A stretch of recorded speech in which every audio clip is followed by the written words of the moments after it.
nosso Deus. A leitura da palavra será feita pelo nosso irmão Bruno Martins. Convido ele a estar aqui à frente. E logo após, o nosso irmão, o João, irá fazer a pregação. Obrigado, irmão.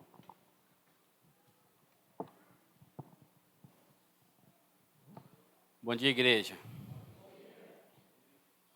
A leitura, se encontra no capítulo de Juízes, no livro de Juízes, capítulo 6, versículos de 1 a 6.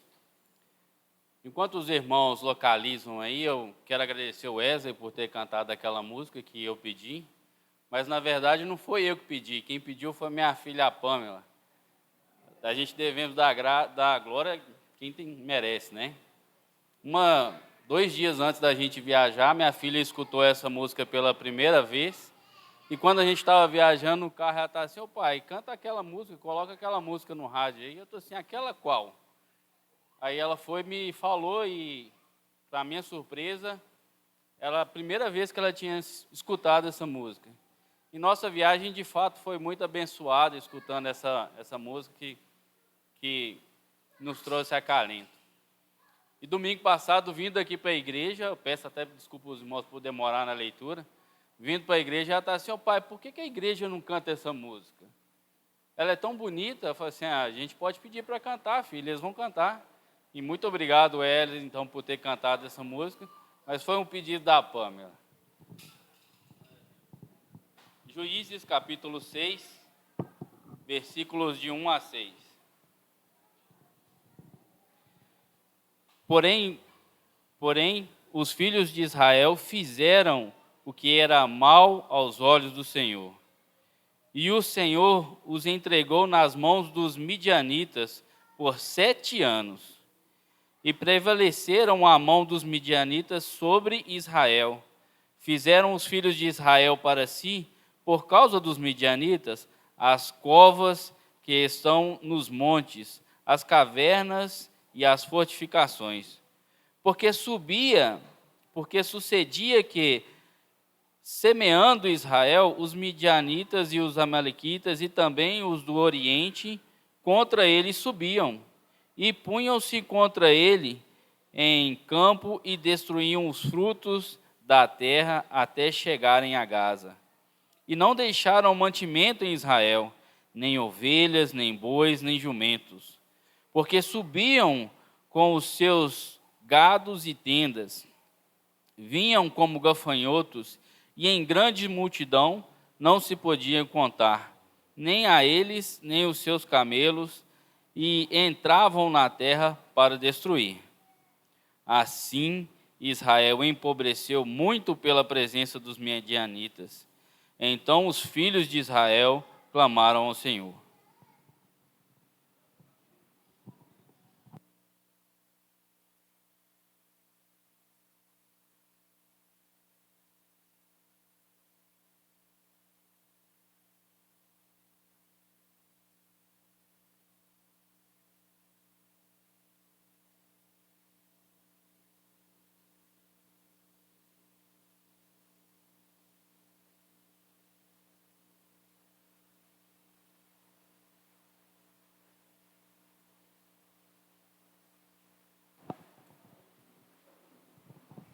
Bom dia.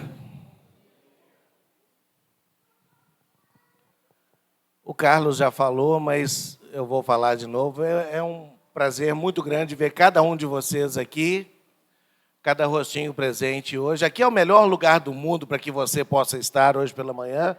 Você sabe muito bem disso. Mas ver a Vaninha hoje foi muito bom, motivo de muita felicidade, né? Ricardo está assessorando ela aí nesses dias, mas foi muito bom realmente ver a Vânia aqui. Se você puder depois ir lá e dar um abraço nela, ela vai ficar feliz, tenho certeza disso. Nós vamos falar hoje sobre esse tema. Vá neste poder. Semana passada, Baltazar falou conosco o tema da mensagem dele foi: não perca a esperança. Jesus está no controle. E o Wesley falou agora mesmo para a gente que ele tinha alguns temores, que ele tinha alguns pensamentos, né, por tudo que nós estamos vivendo e vivenciando nesses últimos tempos, né, principalmente em relação à política. E eu percebi, ao longo desses últimos meses, um certo temor na igreja. E eu gostaria, utilizando a história de Gideão, mostrar para vocês que nós temos poder, muito poder, e que nós não devemos pensar absolutamente nesse temor, mas nós devemos pensar no poder que é vindo do Pai. O livro de Juízes,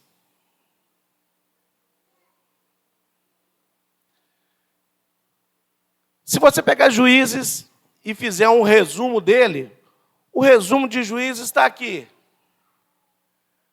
É esse círculo, um círculo vicioso, digamos assim. A turma... Opa, vou voltar aqui.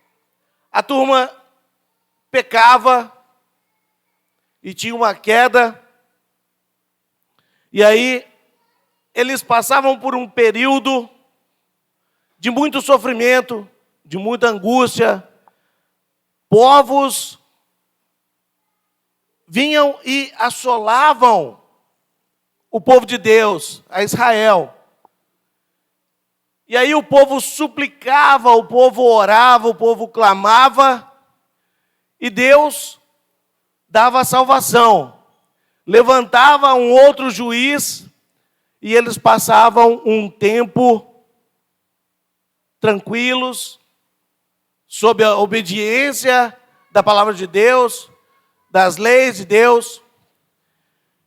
Se você ler comigo o versículo 31 de Juízes, capítulo 5. Juízes, capítulo 5, versículo 31. O finalzinho do versículo, a palavra de Deus diz assim: e a terra ficou em paz 40 anos. Aquela turma já há 40 anos, eles estavam tranquilos. Nesse nosso quadro que nós vimos aqui, eles tinham caído, estavam em sofrimento, mas suplicaram a Deus, e Deus deu salvação para eles, e durante 40 anos, eles estavam tranquilos, obedecendo às leis, obedecendo a Deus. Porém, de repente, lá nas primeiras palavras do capítulo 6 de Juízes, como o Bruno leu para a gente, a palavra de Deus diz assim: fizeram os filhos de Israel o que era mal perante o Senhor. E aí, eles caíram novamente, eles pecaram.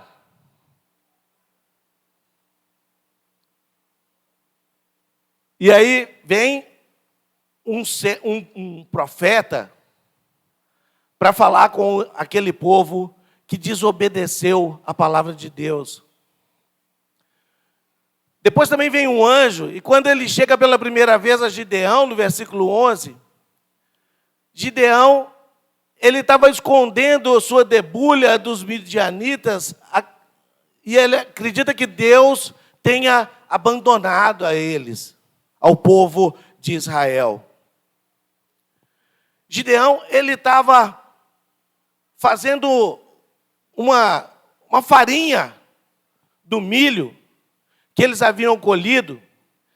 Se você prestou atenção na leitura que o Bruno fez, esses primeiros 6 versículos de Juízes mostra um momento terrível na vida de Israel. Mais um momento terrível. Os midianitas, eles assolavam o povo de Deus. Eles acampavam, eles chegavam com seus camelos, com seus gados, e eles destruíam tudo o que eles haviam plantado. Por isso que Gideão, ele estava escondendo aquela parte da debulha do milho que ele tinha colhido, porque eles não tinham nada. Eles estavam sendo assolados pelo domínio dos midianitas. E foi terrível aquele período na vida de Israel. Se vocês prestarem atenção, o versículo 4, contra eles acampavam destruindo os produtos da terra até a vizinhança de Gaza, e não deixavam em Israel sustento algum, nem ovelhas, nem bois, nem jumentos, pois subiam com seus gados e tendas e vinham como gafanhotos em tanta multidão que não se podiam contar, nem a eles nem a seus camelos, e entravam na terra para destruir. A destruição era tanta, o domínio era tanto, que o povo de Israel foi para os montes, e eles fizeram caverna para se esconderem lá, porque na terra, aonde eles haviam cultivado, aonde eles estavam tentando cultivar o seu gado, as suas ovelhas, vinham os midianitas e tomavam tudo. E eles passaram 7 anos terríveis. Gideão, ele não se via como o Senhor o via. Gideão foi o maior juiz nesse período de juízes. Foi o maior juiz que teve. Vários pontos, nós não vamos falar aqui agora, mas vários pontos colocam o Gideão como o maior juiz nesse período de juízes. Inclusive lá em Hebreus, no capítulo 11, onde tem lá os heróis da fé, Gideão está lá também. Mas Gideão, ele ignorando que o anjo chamou chamou ele mesmo, no versículo 12. Se você ler o versículo 12, ele fala assim: então o anjo do Senhor lhe apareceu e lhe disse: o Senhor é contigo. E ele chamou Gideão de quê? Homem valente, homem de valor, homem valoroso. E eu quero dizer que hoje eu estou diante de uma assembleia de homens e mulheres valentes. Homens e mulheres que não precisam temer, que não têm medo, porque nós somos muito mais do que o quê? Nós somos muito mais do que vencedores, irmãos. Mas eu achei meio tímido esse vencedor aqui. Será que nós podemos falar? Nós somos muito mais do que... Amém. Nós somos muito mais do que vencedores. Nós somos homens e mulheres, crianças, jovens, idosos, valorosos, valentes. É assim que nós temos que viver, irmãos. Nós não podemos viver temerosos. Como o Baal falou semana passada, Baal é para os íntimos, né? Pastor Baltazar. Falou na semana passada, ele falou que quando Jesus estava dormindo, vocês lembram? Jesus pegou um travesseiro e passou o dia todo pregando, é difícil. E quando ele estava dormindo lá atrás do barco, com um travesseirinho dele lá, estava descansando, e a tempestade batendo, ele já tinha falado há algum tempo para o pessoal, falar assim: nós vamos passar dessa margem para outra. Vocês lembram que ele falou isso? Dessa margem para outra. E vai acontecer, irmãos. Então, quando a palavra de Deus diz que nós somos muito mais do que vencedores, é verdade. E quando a palavra de Deus diz que nós somos homens valorosos, valentes, é verdade. Gideão, ele questiona em vez disso como o Senhor pode estar com o seu povo tanto tempo. Mal e sofrimento, o sofrimento abunda. O versículo 13 fala assim: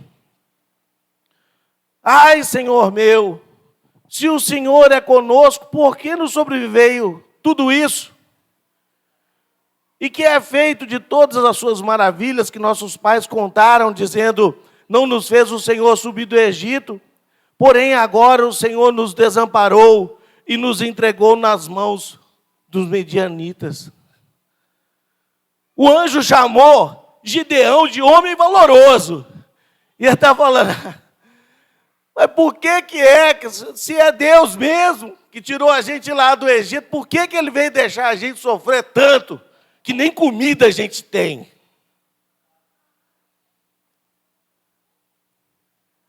Se nós fizermos um comparativo com a história de 1 Samuel, capítulo 17, versículo 24 até o 47, lá, se você ler, vai estar falando sobre a história de Golias e de um carinha pequenininho, mas muito valoroso também, chamado Davi. Só que Davi, ele não ficou questionando a Deus. Quando Golias, que era um monstro, um filisteu enorme, a palavra de Deus, alguns cientistas dizem que chegava a quase 3 metros aquele povo. Você já pensou? Um cara baixinho olhar para o cara de 3 metros e falar assim: que é que você está falando do povo de Deus? Foi o que Davi fez. Davi, ele não ficou pensando no tamanho daquele gigante. Ele não ficou pensando que aquilo era o maior e melhor homem do exército filisteu que estava ali para disputar contra ele. Ele falou: quem que é esse que está atentando contra o povo de Deus? Foi isso que Davi fez, foi isso que Davi falou. E infelizmente o povo filisteu não sabia que Davi já tinha matado um leão e um urso, que estava querendo roubar uma ovelha da onde que ele estava tomando conta das ovelhas lá. Ele era pastor de ovelha. Antes de matar Golias, ele matou um leão e um urso. Que Davizinho esse, hein? E aí chega um filisteu, afrontando o povo de Deus. Irmãos, se vocês ouvirem alguma coisa sobre o povo de Deus negativo, afronta essa pessoa, porque você é um homem de valor, você é valoroso, como Gideão, como Davi. Não permitam que falem qualquer coisa sobre o povo de Deus. Não permitam que tripudiem, que falem mal. Tem pessoas que... aquela igrejinha lá no Alipe de Melo, esse povo não presta. Povo ruim de jogo. É um povo que você chega lá, ninguém te cumprimenta, ninguém... Não deixa falar isso, irmão. Fala assim: ops, peraí, eu sou desse povo. Você está falando do povo de Deus. Fala isso não. Quem é que fez alguma coisa contra você? Me fala. Eu vou lá, mas foi o João. Espera aí, o João é o discípulo do amor, né? João é discípulo do amor. Vai fazer alguma coisa contra alguém? Espera aí, tem alguma coisa errada. Se vocês escutarem alguém falando mal da igreja do Senhor Jesus, da família de Deus, do povo de Deus, eu realmente já escutei umas coisas assim lá na igreja. Não é assim que você deve agir, irmão. Assim, não, esse é povo de Deus. Lá tem homem valoroso. Lá tem a mulher valorosa. Valente. Não deixa. Hebreus, capítulo 12, versículo 22. Nós também temos o Senhor como a nossa força. Olha o que o autor de Hebreus fala, irmãos. Mas tende chegado ao monte Sião, e à cidade do Deus vivo, a Jerusalém celestial, e a incontáveis hostes de anjos, e a universal assembleia e igreja dos primogênitos arrolados dos céus, e a Deus, o juiz de todos, e aos espíritos dos justos aperfeiçoados, e a Jesus, o mediador da nova aliança, e ao sangue da aspersão, que fala coisas superiores ao que fala o próprio Abel. Essa é a sua força, irmão. Não é pouca coisa, não. Não é pouca coisa, não. Quando o Baltazar falou aqui, a aguinha mesmo para a gente, que a gente tem que lembrar de Jesus e do sacrifício de Jesus. Olha o que custou a sua vida. O sangue do próprio Jesus, o Filho de Deus encarnado nessa terra, morreu por mim e por você. Então nós temos muita força, muita força. Gideão não via o seu potencial como o Senhor o via. Olha o versículo 14. O que diz a palavra de Deus? Juízes capítulo 6, versículo 14. Então se virou o Senhor para ele e disse: vai nessa tua força e livra Israel da mão dos midianitas. Porventura não te enviei eu? E ele disse: ai, Senhor meu, com que livrarei Israel? Eis que a minha família é a mais pobre em Manassés, e eu, o menor, na casa de meu pai. Cristão não pode ser tímido. Cristão tem que ser de valor. Cristão tem que ser valente. Cristão tem que inventar o mundo, porque ele já é mais do que vencedor. Nós não podemos fazer como o Gideão fez aqui, buscar problemas. Nós temos muitos problemas, nós temos muitas limitações. Ah, João, eu tenho a força, realmente eu tenho a força, mas eu não consigo chegar aí na frente e pregar a palavra de Deus como você prega, como o Jaime prega, como o Baltazar prega, como tantos outros pregam aqui. Eu não consigo chegar. A hora que eu chego aí na frente, minhas pernas começam a tremer e não fala nada. Vocês conheciam o Jaime há algum tempo atrás? O Jaime, quando chegava... O Léo está até rindo. Leonan. Quando ele chegava aqui na frente, ele... não saía nada. Eu não é, Jaime? Gaguejava. Vocês veem ele falando aqui. Eu sei, eu conheço o Jaime de outros carnavais, e eu sei que tem hora que ele dá uma segurada para ele não começar a gaguejar. É técnica. Ele aprimorou. Ele melhorou. E hoje nós escutamos o que o Jaime fala, porque algum tempo atrás você não saía nada. Mas tudo que nós temos que fazer é pregar aqui na frente.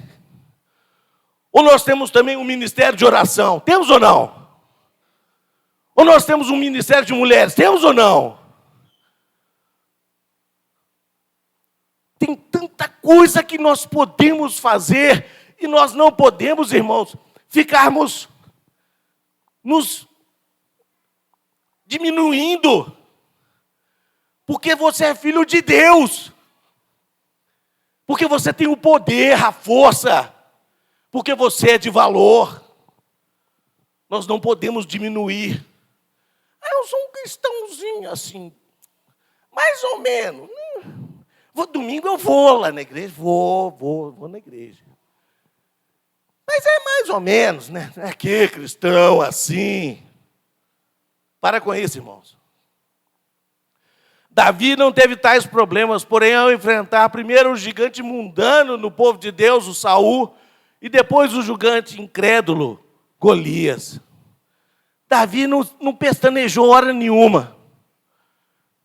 Davi não diminuiu. Davi não fez nada disso. Quando ele ficou sabendo que tinha um camarada que estava falando contra o povo de Deus, ele falou assim: opa, deixa isso comigo, eu não vou. Não, pode parar. E aí colocaram armadura no Davi. Colocaram a espada nele. Davi tentou andar e ele não conseguia nem movimentar, porque é pequenininho, a armadura pesada, aquela espada daquele tamanho. Você tira tudo isso de mim, porque Deus está comigo. Me dá minha funda. E ele pegou 4 pedras no riacho. E ele foi lá, e você sabe o que aconteceu com Golias. Davi acabou com ele. Assim como foi dito a Gideão, o povo de Deus hoje é instruído aí nesse poder para fazer discípulos, conforme Mateus capítulo 28, versículos 18 até a 20. Muitas vezes nós falamos, nós sabemos que a igreja sabe, mas eu coloquei ali para que a gente possa ler novamente. Jesus, ele já tinha morrido, já tinha ressuscitado, e ele estava falando com os discípulos dele.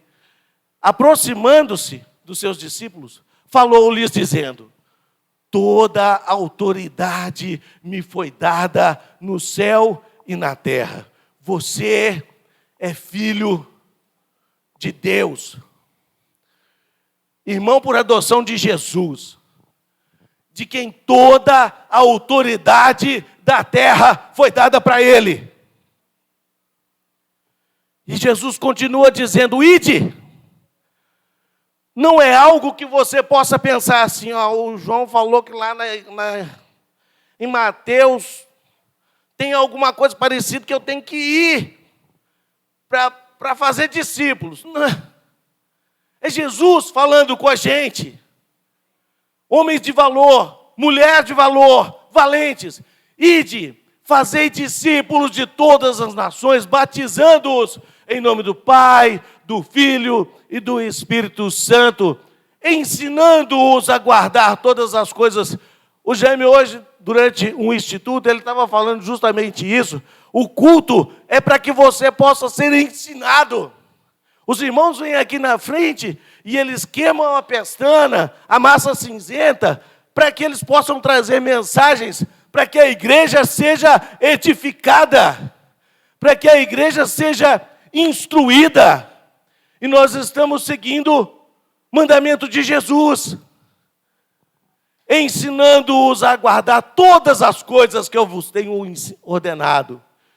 E eis que estou convosco todos os dias, até a consumação dos séculos. Deus determinou um trabalho para Gideão fazer, mas por causa de seu medo, ele o fez à noite. Olha o que diz o versículo 27 de Juízes 6. Então, Gideão tomou 10 homens dentre os seus servos e fez com que o Senhor lhe dissera. E fez como o Senhor lhe dissera. Temendo ele, porém, a casa de seu pai e os homens daquela cidade, não o fez de dia, mas de noite. Ele tinha que construir um altar.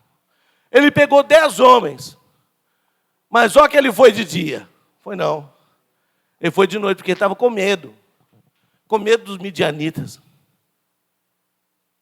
Irmãos, vamos largar o medo para lá. Nós não somos daqueles que retrocedem para a derrota, mas nós somos daqueles que seguem adiante para a vitória. Tem muita coisa boa que a gente pode ver da vida de Gideão, mas tem muita coisa ruim também. As coisas ruins nós temos que tirar. Então Deus também tem uma obra para fazermos. Efésios capítulo 2, versículo 10, a palavra de Deus diz assim: pois somos feitura dele, criados em Cristo Jesus para boas obras, as quais Deus de antemão preparou para que andássemos nelas. Não pense você que você se tornou um cristão só para você vir domingo aqui e esquentar banco, não. Não existe isso. Nós somos feitos para cumprir boas obras, as quais Deus de antemão, lá no passado, antes, Ele já tinha preparado para que nós pudéssemos fazer agora. E nós temos que fazer, irmãos. Não tem uma segunda opção. Mas por causa do medo, não nos vemos como Deus nos vê, ou o potencial que Ele nos deu para salvar o mundo ao nosso redor, com o Evangelho. Vendo o nosso trabalho como uma mordomia que nos foi confiada, devemos seguir em nosso poder, confiando que Jesus estará conosco até o fim dos tempos. Olha o que diz Paulo quando ele escreveu aos Coríntios, na primeira carta, no capítulo 9, versículo 16 e 17. A palavra de Deus diz assim: se anuncio o Evangelho, não tenho de que me gloriar, pois sobre mim pesa essa obrigação. Porque ai de mim, se não pregar o Evangelho. Se o faço de livre vontade, tenho o galardão. Mas se constrangido, é então a responsabilidade de despenseiro que me está confiada. Eu quero dizer para você, irmão, nessa manhã, larga o medo de lado. Coloca a vitória, toma posse dessa vitória. Você é homem de valor. Você é mulher de valor. É valente. Toma posse disso. E vamos rompendo em fé. Vamos rompendo em fé. Eu quero pedir agora aquela princesa, é a minha filha que está lá atrás, para poder colocar um pequeno vídeo. Só um momento, por favor, não dispare ainda não. Esse rapaz se chama Nick Vujicic. Esse foi o Marcelo. Vamos de novo. Fica quieto aí, Marcelo. É Nick Vujicic. E ele sai dando palestras e ele é um pregador da palavra. Vocês vão sair daqui hoje motivados, eu tenho certeza disso. Vocês vão sair daqui hoje homem de valor, valente. Porque você, meu irmão e minha irmã, são perfeitos. Vocês têm tudo para que vocês possam ir lá no mundo, evangelizar o mundo, dar testemunho de cristãos lá no mundo. Isadora, por favor.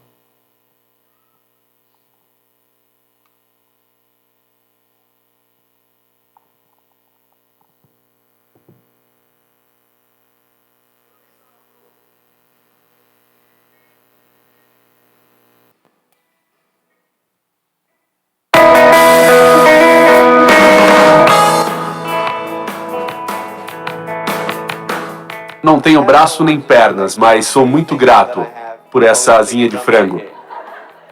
As pessoas se assustam quando me veem pela primeira vez. Foi bem legal quando eu cheguei em um voo sozinho e todos lá embaixo me olharam sorrindo, esperando outras pessoas descerem. E eu desci, eles surtaram, tipo assim, sabe, é bem assim, eu sempre fico tentando olhar pra mim mesmo e dizer, o que aconteceu, sabe? Sabe, houveram vezes em que eu olhei para minha vida e pensei, não posso fazer isso, não posso fazer aquilo. E você então se concentra nas coisas que deseja ter ou então nas coisas que não deseja ter. E aí você se esquece do que você tem. Eu creio que em nenhum ponto da minha vida eu diria, eu desejo braços e pernas, eu desejo braços e pernas, porque desejar não adianta. O que tenho visto na vida são alguns princípios-chave, e a primeira coisa que vi é que devemos ser gratos. É difícil ser grato, cara. Te digo que quando eu tinha 8 anos de idade, pensava sobre minha vida que eu nunca me casaria, que eu nunca teria um emprego, que nunca teria uma vida ou um propósito. Qual o tipo de marido que eu poderia ser, se nem mesmo eu poderei segurar a mão da minha esposa? É uma mentira você pensar que não é bom o bastante. É uma mentira você pensar que não vale nada.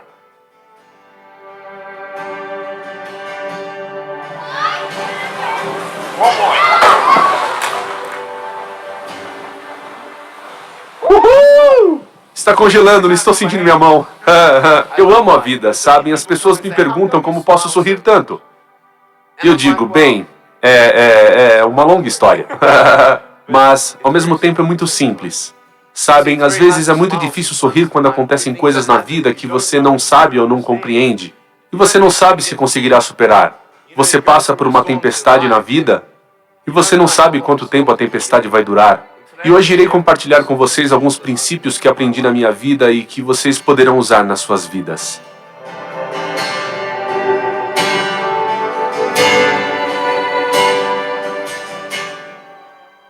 Ser paciente, na verdade, é algo muito difícil. Eu percebi que mesmo não podendo segurar a mão da minha esposa, mas quando a hora chegar, poderei segurar o seu coração. Eu não precisarei de mãos para segurar o seu coração. Sabem, é assustador pensar quantas garotas têm distúrbio alimentar. É assustador pensar quantas pessoas têm ódio na vida devido à sua situação em casa, com ódio dos outros. É assustador pensar como muitas pessoas se sentem sem valor. Todas as garotas aqui e agora, quero que saibam que vocês são bonitas. Vocês são lindas do jeito que são. E rapazes, vocês são os caras.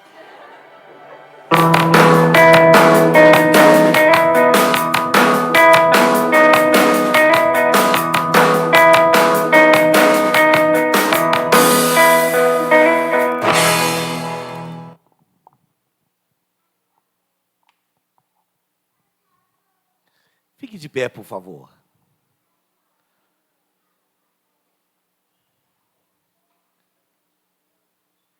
Olhe para a pessoa do seu lado. Se for homem, você vai falar, você é um homem de valor.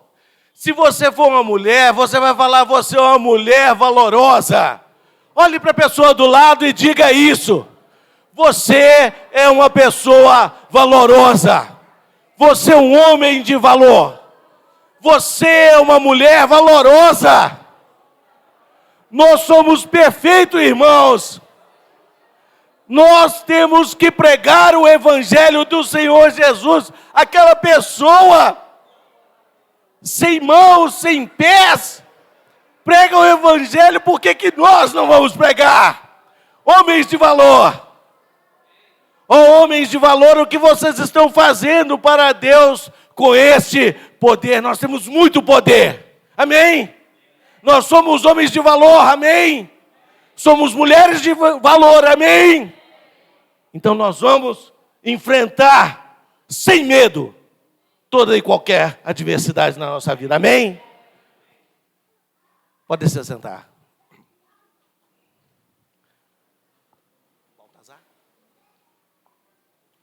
Bal.